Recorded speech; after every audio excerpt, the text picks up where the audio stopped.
This is Pet Life Radio. Let's talk pets. You've had a long day at work, and you can't wait to just get home, take off your shoes, plop yourself down in your favorite chair, and relax. You walk up to your tranquil residential home and your neatly manicured lawn in your quiet suburban neighborhood, put the key in the lock, open the door, and... Yes, the pets have gone wild! What were you thinking? Welcome to the show about everything you always wanted to know about exotic pets, where to get them, what to feed them, and how to care for them. You'll even find out why some people live with a monkey.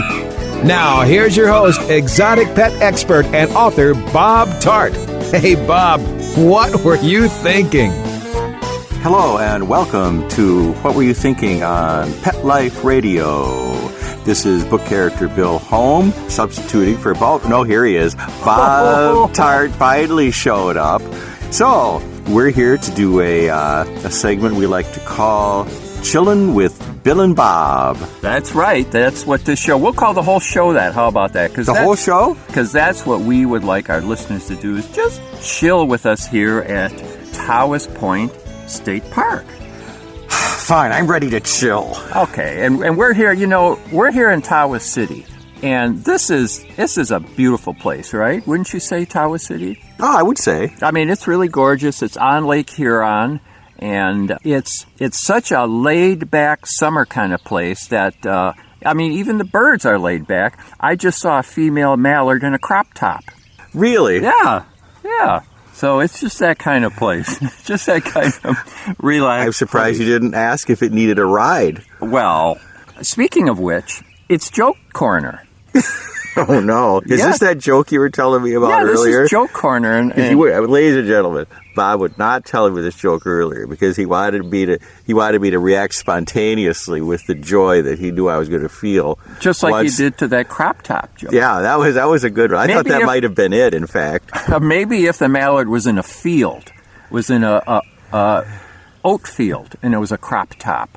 Would that have been funnier? Because oat is a crop. Oat is a crop. Uh-huh. Yeah. Okay, yeah, that's funnier. Yeah, or on a silo. On a silo? Yeah. Mm-hmm. Yeah. Oh, that could be funny. So I want to have you take your mind back in time, okay? How far? To last year when I told a very good joke. Oh, God, I remember. I tell this joke all the time. This is a Napoleon joke. Oh, this is great. And it wasn't really supposed to be a joke. It was a mind bender. And the mind bender, of course, I have an actual joke today, but the mind bender was that Napoleon met his Waterloo at Waterloo. Yeah. You know? Yeah. And then there was another one about the late, great Irish vocalist Richard Harris. And this is kind of a fun fact, too. And this was that Richard Harris, he got himself into a real Donnybrook at Donnybrook. Yeah. But this is more of a story. Oh, okay? Okay, that isn't it, though, because you told me that one earlier, right? Yeah. Because I don't quite remember it, but okay. Yeah, I'm just reminding you of jokes past that got a lot of postcards from our listeners. Uh-huh. Is this next joke the real kind joke? of the same kind of idea as the previous two? It's a little bit like that. It's a little bit, but this is... I'm sure everyone's anxious to hear it. This is a little longer. This is about Joe and Terry. And Joe and Terry are two guys who live in Mali in West Africa. You with me so far? I'm just chilling. Okay. So Joe and Terry live in Mali, West Africa. And Joe is saying to Terry, geez, I got to spend the weekend at my granny's house. Okay? Which one said this? Joe. Joe. And Terry said, what's wrong? Don't you love your granny? And Joe says, of course I love my granny, but she lives out in the country. You know, it's rural here in Mali in West Africa. And the problem, I love my granny, but she doesn't have Wi-Fi. She doesn't have any internet service. And she doesn't have cable TV. I said, that's crazy. Where could she live not to have that? And Joe says, I don't know, out in Timbuktu somewhere. Oh, boy. Wow. Okay. Oh. So that brings us to... Excuse me. Okay. Maybe we should let our listeners have a moment to calm down. I was chilling until that came along. Yeah, all right. I'm just pumped up for our birding today. You can see why I was laughing last night as I was laying in bed. Mm-hmm. And let's have a little motel corner, because we had photography corner yesterday. And, we opened it up to listeners. Should it be photographer's corner or photography corner? And I did get an email from new listener, Christina. Mm-hmm. And she said, "Dear Bob, please stop mentioning my name on your show." Oh. Okay. Oh, okay. Well, that's easy. Okay, that solves it. So, motel corner. Uh-huh. And you wanted to mention something about the amenities that were provided. Well, I was surprised at the level of amenity that we received. For example, the little bar of hand soap. You get those at a hotel. They're generally kind of small, and they're, a motel. This is motel corner. Is that what it's called? Yeah, this is motel corner. This is a regular feature. Okay, so in the motel, not the hotel. And I opened up the little pack of soap, and this pack of soap was actually the size of a quarter. Yeah, it looked like, I guess, the old-fashioned straight razor blades. That's a good comparison. That's a good comparison. Yeah. If any of our folks listening to the show are thinking of slashing their wrists right now, it was about the size, right, of a regular razor blade. Uh-huh. Yeah. And there seem to be some people around that are objecting. I don't know. I just thought I heard some wildlife bursting through the bushes to try and stop us. I'm starting to hear laughter all over the place. I think the joke has gone viral already. It has. It has. A mosquito bit me, and it's transmitting that joke all over the park. Yeah. And also I noticed, as far as those amenities, did you notice that little sign on the sink that it said, if you forgot to pack some, what did it say, like a toothbrush or some item, it says, come to the front desk for a complimentary item. So I came to the front desk, and I forgot my toothbrush, and the woman said, "Boy, you're looking good today." Yes, yeah, that's yeah. Uh-huh. Yeah. Uh-huh. So that's another joke that I did not know was coming, too. Now, that was a good one, too. Yeah. What's happening? Is there something? Two Orioles over there. Oh. You just had that faraway bird look all of a sudden on your face, where everything else just... Everything else was delight, and then and then it's just down to business. Speaking of which, down to business. Now, next Saturday, we're going to be at DeGraff Nature Center, and we're giving a talk on Featherbrain, my new book, Featherbrain. And that's my new memoir about how I learned to become a birder, my bumbling quest to become a birder and find a rare bird on my own. Check out Amazon.com, and your local, please patronize your local bookstore. Well, I got mine on Kindle. There you go. You went to the Kindle store. Yeah. But I have to say, I did order one online as well. You paid for one? I paid for two. I was going to give you one. Well, that was a long time ago that it came out, and I figured, well, it looks like I'm not going to get one. I did get a complimentary issue from the publisher. Well, I sent you the first 10 pages, didn't I? I was just sending you... I know you're not a very fast reader, so I just sent them a few at a time. But we're at DeGraff Nature Center in Holland, Michigan on Saturday. Too late for any of you folks. It was a great talk. Yeah, thanks a lot. But we are supposed to also possibly take some birders out, or some would-be birders out, to show them how to bird. And I'm kind of nervous about that because I have no idea what to tell them. First, look up. Yeah. And then listen. Yeah. Look, listen, identify.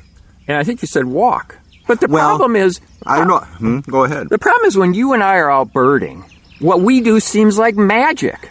It just seems like magic to the ordinary person. Yeah. Well, and we just, I throw an arm out to the left and I say a Baltimore Oriole. I throw an arm out to the right and I say Baltimore Oriole. And it's just, it seems like magic. Huh. That is magic right there. Yeah. And I don't know how you can teach that. That is about the definition of magic. That was an Oriole right there. Was it? Yeah. And I don't know how you can teach that. Again, later, this is live magic. Yeah, live magic. Yeah, and just talking about throwing an arm out there, there was the Baltimore Orioles. And yesterday, when we saw the... Full disclosure, you did throw your arm out. I did, and now I have it in a sling. So... What's next? I don't know, I have something that says Species List Cup. That doesn't make any sense, does it? Species List Cup. You must have written that into importance. I must have.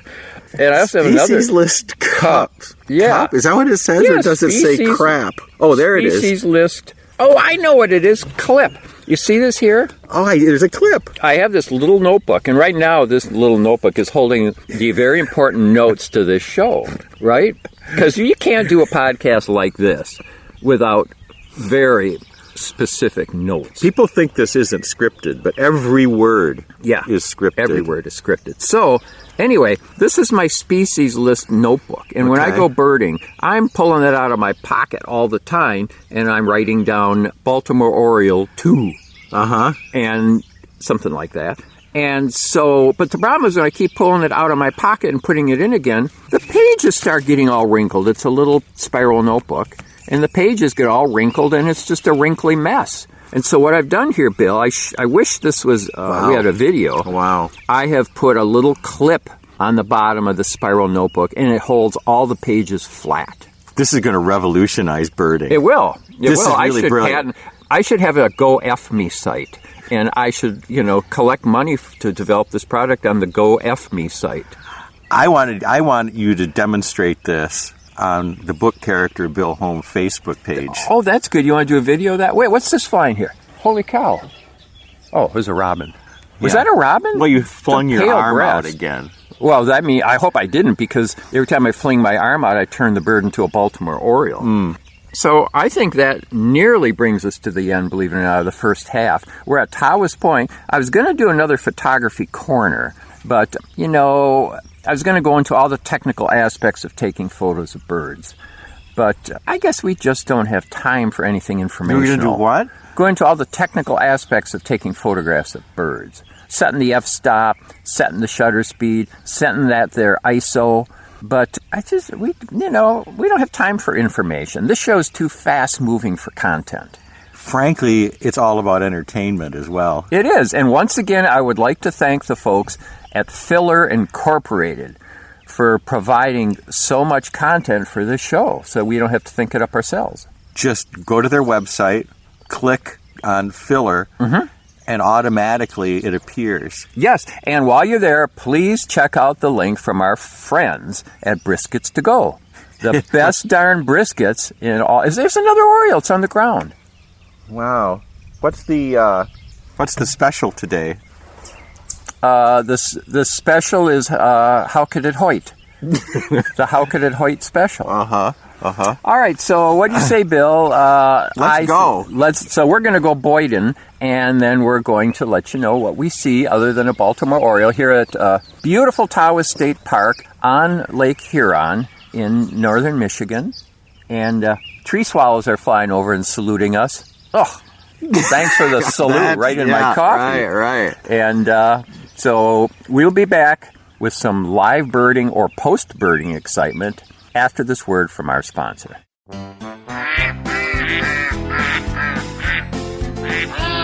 What Were You Thinking? We'll be right back after Bob gets the ducks out of his living room. Don't go away.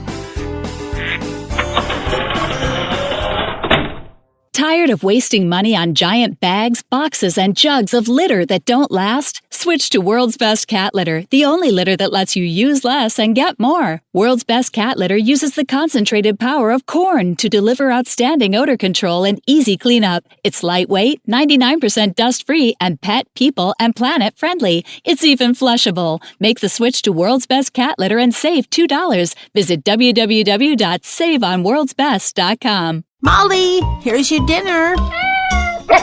Zeus, that's not your food. Don't let that happen to your precious cat. Elevate your cat's eating experience with the Cat Tree Tray. The Cat Tree Tray keeps your cat's food off the floor and conveniently located on the cat tree. It's the perfect way to eat. It's a beautiful wrought iron tray that easily attaches to your cat tree and keeps dogs and other critters out of your cat's dish. A must for multi-pet households. There's a 6-inch tray for large bowls and a 4-inch tray for smaller bowls. Purchase your Cat Tree Tray today. Go right now to cattreetray.com. That's cattreetray.com. CATTREETRAY.com. Ooh, get the stinky dog away from me. Bad breath and bad gas. Petey stopped eating. All his hair fell out. Itching, licking, missing fur. At least $5,000 in vet bill. Creams, antibiotics, sprays. No results. Everything we tried failed except the Dinovite. DINOVITE.com. If you want the dog to be healthy, you got to feed it something healthy. The omega-3 fatty acids. Flaxseed, zinc, alfalfa. The digestive enzymes that are cooked out of regular dog food. Dinovite is nutrition. The shedding is stopped and the itching is stopped. Her coat is now soft, it's silky, it's healthy and shiny and glossy. She's got life, she's got energy. Tons of energy, no more bad smells. Dinovite's the bomb. Dinovite is the best thing that's ever happened to my dogs, besides me, of course. 859-428-1000. 859-428-1000. Dinovite for life. DINOVITE.com. Let's talk pets. Let's talk pets On Pet Life Radio. Pet Life Radio. PetLifeRadio.com. Okay, ducks are in the pond, rabbits in his hutch, and monkeys... Oh, in my car! Oh, okay, well, I go check my insurance policy. We'll turn you back over to Bob. We're back, and Bill is blowing his nose over here. He took it a little hard that we didn't see as many birds as we saw yesterday at Nyan King Point. So here we are after having birded out Tawas Point State Park. It was pretty much birded before we got here. It was. I was surprised. Last year at this time, it was loaded with birds, but, you never can tell. It just goes to prove the old saying. What's that? You never can tell. Oh, right. Right. So we still had a good time, and we walked, and we walked, and we walked, didn't we?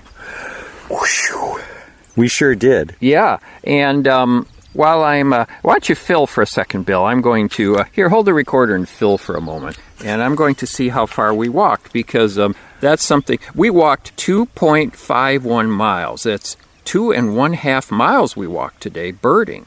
Yesterday we walked for 2 hours and 23 minutes. Today we walked for 2 hours and 23 minutes. What do you make of that? I think, and there's a little map of where we walked. Isn't that something?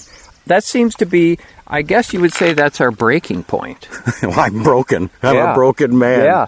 So I had been hoping to get a very nice close-up picture of a brown thrasher. And, Bill, you continually saw the brown thrashers. I had some kind of brown thrasher blinders on. Well, it was right there in front of you in the wide open, and I kept saying, "It's right there! It's right there! Don't you see it?" And I couldn't see it. I couldn't see that thrasher. It was so frustrating. I couldn't thresh that thrasher no matter what I did, and I ended up flushing the thrasher instead of threshing it. Oh, Shaw. Yeah, and so it was disappointing, but there's always another year. I may make it another year of life straggling through on this weary planet, this dismal existence, this meaningless life. I may make it just for the birds and just for our listeners, because really, what would our listeners do without this show? That's a really good question. That's why we keep doing it. We keep doing it for the people. Now, where we were walking right through the nesting grounds of the piping plover, because I didn't see any signs. There were signs saying to respect the piping plover, and I would have said, "Sorry, sir, if I stepped on any eggs. Sorry, madam. Sorry, sir." I would have tipped my hat. Yep, but I didn't see any piping plovers. No. But we did see... Well, there was something stuck to my shoe. I'm not sure what it was. Oh, okay. That could have been a gummy bear. I was eating gummy bears the whole time and tossing them over my shoulder because they're biodegradable. Well, the birds love them. Would you like to give your little tip? Because we did a video of your tip, but there's some people who are your banana tip. Because there are some people who will not be able to see the video because they're not on Facebook, but they would still like the benefit of your tip, an eco-friendly snack tip for birders. Well, you're walking along, you want a snack while you're birding to keep your energy level up. And so I suggest that you take a banana. It's a natural substance. It just fills you with energy and potassium. And when you're done with it, all you have to do is take it in your hand and fling it as far as you can.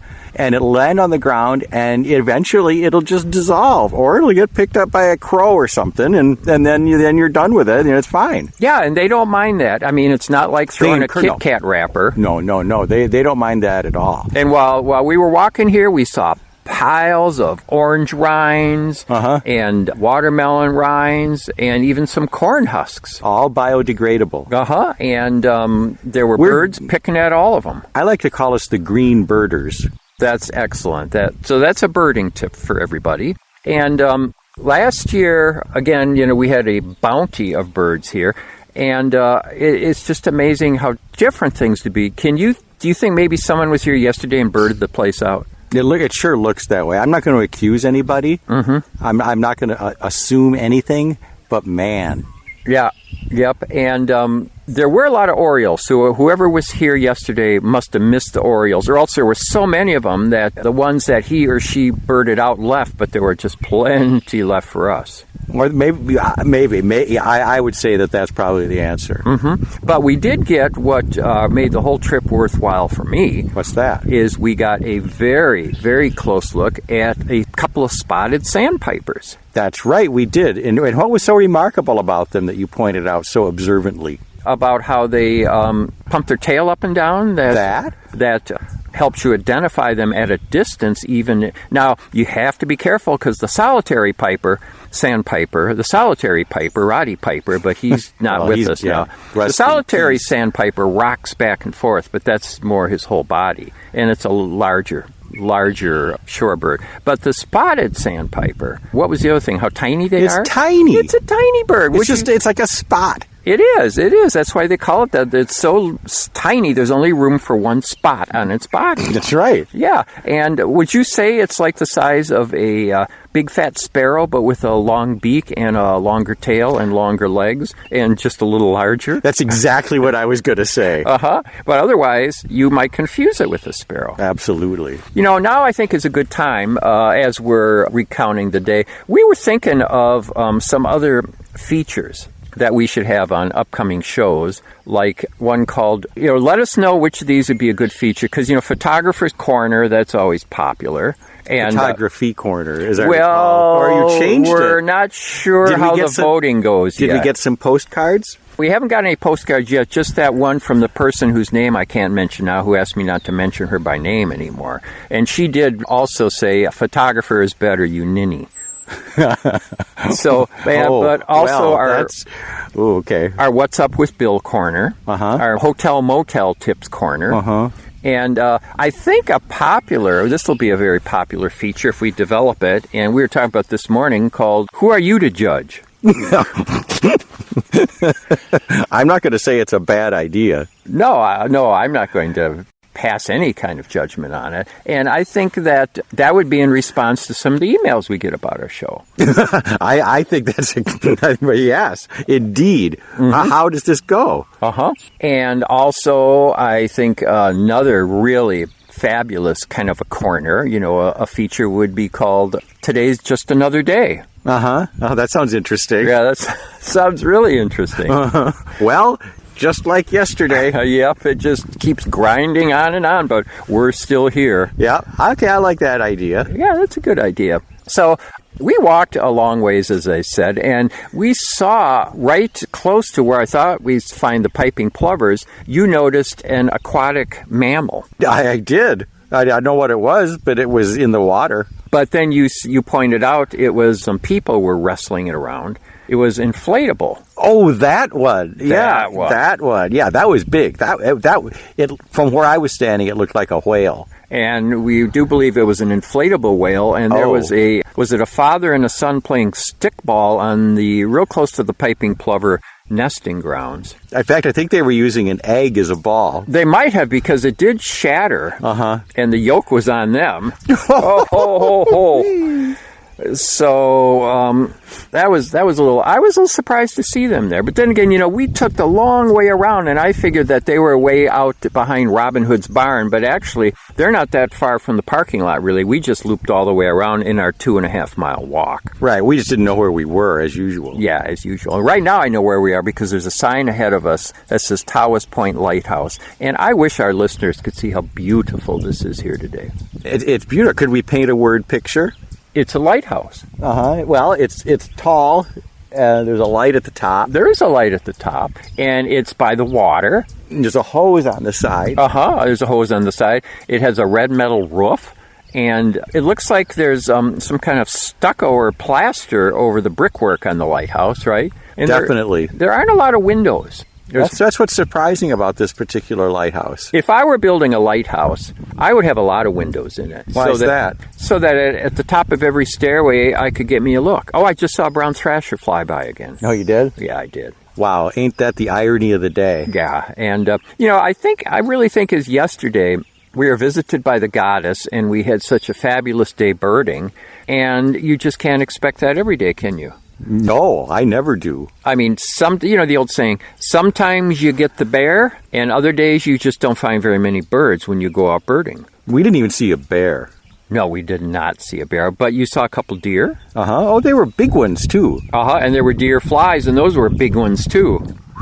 What do you think those bugs were? We ran into these clouds of bugs. It's too bad we're not naturalists, that we can't share any real information with our listeners, but they were clouds of flies. They were, at first I thought they were mosquitoes, but then I thought, we put our bug dope on beforehand, so we're going to be all right. But then I realized they weren't mosquitoes, and I thought, well, this is some kind of other insect. I don't know about you, but after putting that bug dope on, I feel a little bit smarter. I think I'm on top form on this podcast as we visit our friends in Filler Incorporated. I've never heard you more eloquent. No, I've rarely been more eloquent, and that's in preparation again for a talk that we're giving this Saturday that will have happened long in the past by the time that this is posted on Pet Life Radio. And that's not because of any negligence on the part of our producer, Mark Winter, but it's because I won't even bother to turn it in until about a year from now. Yep, that's right. I'm a busy man. That's right. But we'll it'll be successful, and our talk. Just us showing up makes it a success because that's 99% of life. You got that right. Yep. That could be a segment. That could be a what? You got that right. You got that. There's a thrasher. Uh-huh. Right in that tree. Huh. If only there's one over in that tree, too. Yeah. Jeez. Yeah. Well, that's amazing. All we have to do is sit here and be taunted by thrashers. Yeah, and they're always just behind the leaves, so there's no way I could get a picture, and they're backlit by the sky, and I just have to resign myself to the fact that, I can get my camera and I can pop up the flash attachment, but I'm just not going to get a flasher of a thrasher. Just don't flash the thrasher. No, that's against the law at this park, I believe. Yeah, it sure is. Yep. So I think we're probably about running out of time. We're not really, but I think we're about running out of time, don't you? I hope so. Yeah. So we got a long drive home and got to stop somewhere for lunch. And we would appreciate contributions for lunch, but I guess it's too late to ask for that because we need the money right now. We barely can scrape enough together to get home. Are you soliciting contributions? No, I'm not, because I'm saying it's too late. It's just too late. Well, it's never too late to solicit a contribution. There go the thrashers. They just to taunt us. So that was two more going by. So thanks for listening to another. We hope there wasn't too much information. We try not to overload you with facts on our birding shows, That's a danger, isn't it? Well, it is a danger. People get confused. One of the lessons of communication is keep it simple. Right. And I don't believe anyone has ever been confused listening to our show, except maybe some stepping back, some meta-confusion over why the show is even available on iTunes. Oh, isn't that something? It is something. That iTunes makes this available? It is something. So we'll say goodbye to everybody until, it'll probably be another whole year before we do another show. That's about right. Yeah, and we might have something to talk about by then. So thanks to our producer, Mark Winter, and he's a great guy. Sometimes I tease Mark, and I don't know if Mark appreciates it, but it's all in good fun, which could be another segment. All in good fun. I like that. It's all in good fun, followed by who are you to judge? Uh-huh. And maybe another one called Who Do You Think You Are? Who made you king? Who made you queen? We got a lot of ideas. I like that one. Yeah. So thanks so much. And look for me on Facebook. Follow me on Twitter. Bill, would you like the listeners to look for you on Facebook? Well, not me, but no. Well, there is the book character Bill Holm. The book character Bill Holm Facebook page, and they can like that. Like it whether you like it or not. Yeah, just like it. And you can email me at bob@petliferadio.com. Please go to my website, bobtart.com. And my latest book, in case you haven't gotten the gist of it yet, is Featherbrained, my bumbling quest to become a birder and find a rare bird on my own. Published by University of Michigan Press. Do you find that bird? You will have to read the book. Okay. I'm not going to be repeating any spoilers here. Okay. Spoiler alert. We're leaving now. Bye-bye. Thinking about buying a monkey? How about a ferret or a skunk? Then check out the show that will answer the burning questions. Where do you get them? What do you feed them? How do you take care of them? And most of all, what were you thinking? With exotic pet expert and author Bob Tart. Every week on demand from PetLifeRadio.com.